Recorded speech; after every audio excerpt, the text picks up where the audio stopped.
I just got off a call with my mentor about IVF and how to individualize and personalize the process, and my mind is absolutely blown. So I'm preparing a couple of my patients for IVF, and I'm doing my due diligence to make sure we do all the testing. We've already done all the optimization of detoxification and liver function and gut function and all that jazz, and IVF is the next step for this couple. And I'm happy to support them through it, but I want to make sure that they don't put themselves through unnecessary treatments and don't do higher doses of drugs than they need to, because let's face it, all the side effects that are associated for the women and also are responsible for the complications during the pregnancies and complications for babies when they come out are highly, highly linked to the amount of drugs that you use through IVF. So the higher the dose, the more chances we have of developing complications throughout the entire process. So we want to find the lowest possible dose. But as I'm talking through some of my cases, the way that she's talking about, if you do a frozen transfer versus a fresh transfer, if you decide to do PGT testing versus not, she's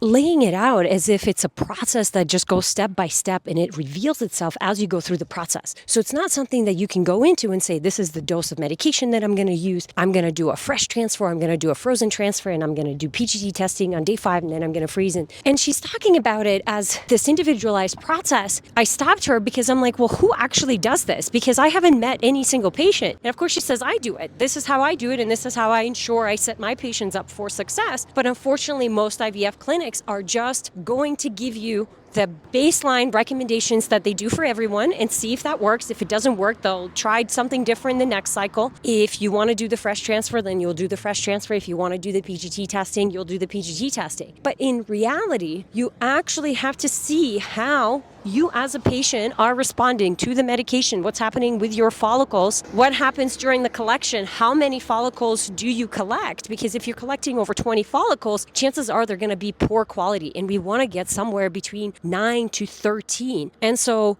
doing PGT testing on follicle or an embryo that's already is quote unquote under stress is only going to put it over the edge, and then we're going to waste the embryo. And sometimes we can transfer that embryo and still have it be a healthy baby. I was just fascinated by how much detail she provides, and I'm so excited and glad that I have her as my mentor, because then I can mentor my patients through it. But if you are going through IVF right now and you do not feel like it's personalized in any way, shape, or form, and you feel like you're in over your head, it's because you are. It's super, super complex process, and you need a team of practitioners who are going to monitor you closely and advise you closely to make sure that the outcome is the best outcome possible for both yourself and, of course, your future baby. I don't have an action step for you to take. I just wanted to share this with you because I think it's really fascinating how we have